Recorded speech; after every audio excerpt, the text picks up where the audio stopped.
You know, I was expecting bouquets, a band, maybe, something.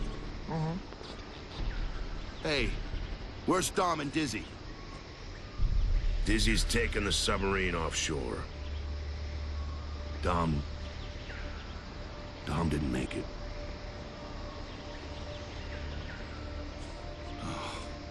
Oh, fuck no. Somebody's gonna pay. Somebody's gonna fucking pay! He got us this far. Let's finish it.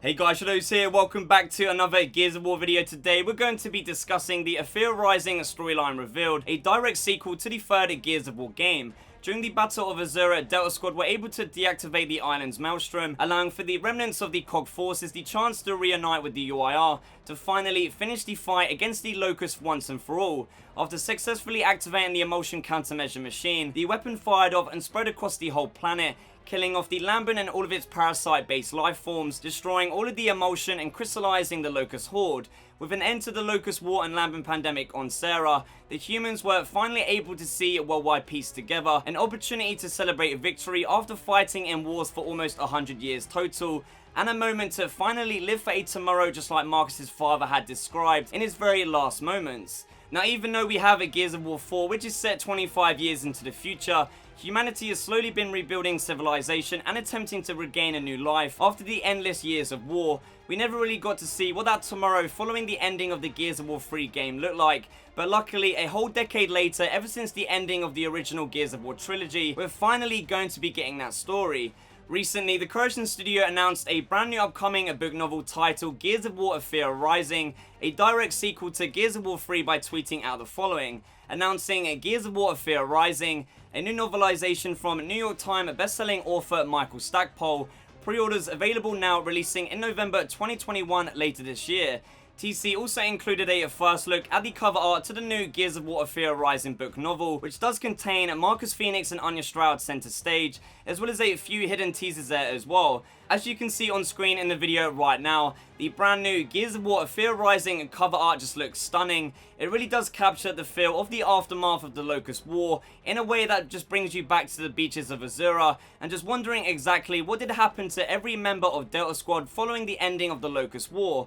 Marcus is fully geared out in his COG armor and iconic durag, while Anya seems to have fallen back into a government role, as of course we do know she goes on to become the new COG First Minister. What's very interesting here right now is the fact that Anya's outfit looks to be branded with the newly created Phoenix Omen, possibly suggesting a bit of backstory behind the idea itself of replacing the original COG Skull Omen with a Phoenix, of course in honor of the heroic acts of both Adam and Marcus Phoenix to end the war on Sarah. In the backdrop right there, we can actually see the ruins of the House of Sovereigns, which was originally the capital building of both the Tyrant and COG government, likely playing a major part in the rebuilding process for the new COG. Lastly, at the very bottom of the book's cover art, there seems to be a squad of Locust soldiers, including several Locust drones, a Locust Grenadier and Locust Sniper, which of course is very interesting indeed, as this brand new Gears of War Ephyra Rising storyline is supposed to be set during the aftermath of the Locust War, once the Locust Horde has been defeated and either killed off or crystallized. So it's definitely got me very curious because to see whether or not any Locust did actually truly survive the emotion countermeasure machine, and possibly what that might mean for the future of the Gears storyline when it comes to the awakening of Queen Raynor and the evolved Locust in the Swarm.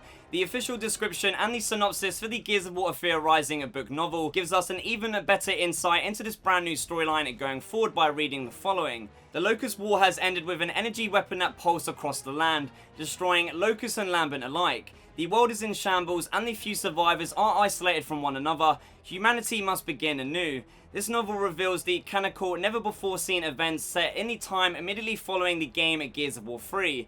With most of Sarah's civilization destroyed, Sergeant Marcus Phoenix and Lieutenant Anya Stroud must somehow rebuild on the ruins. For Marcus, his purpose is impossible to grasp.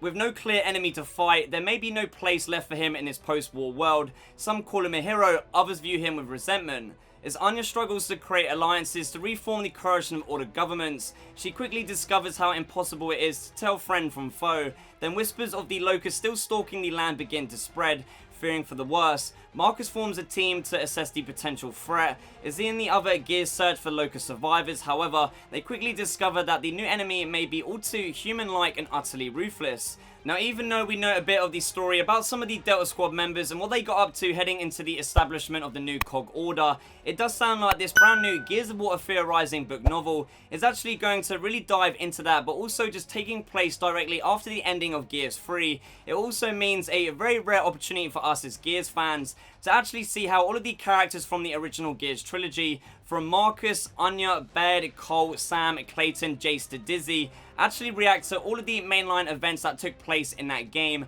such as the mourning for the loss of Dominic Santiago and Adam Fenix, to the killing of Queen Mira, the leader of the Locust Horde. For the ruthless human-like enemy Marcus and Anya will come across in this brand new Gears of War book, it would just be incredible if somehow this splinter faction of humanity was actually maybe led by a returning Aaron Griffin, as Griffin did state loud and clear upon his exit in the game that he will settle it another time with Fenix, and I just think this would be an amazing way to conclude Aaron Griffin's story and maybe give us a secondary legendary showdown between Marcus and Griffin for the survival of the leading human state.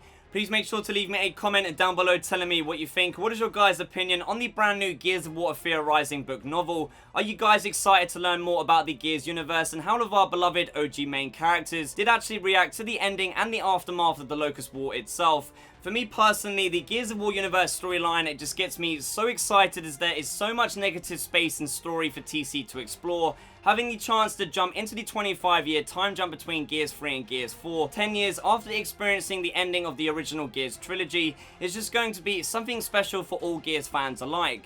So there you have it guys, full details on the brand new Ephyra Rising and book novel storyline and more in Gears of War. Leave a like on the video if you guys enjoyed it, subscribe if you want to. Thank you guys for watching, and as always, I shall see you in the next one.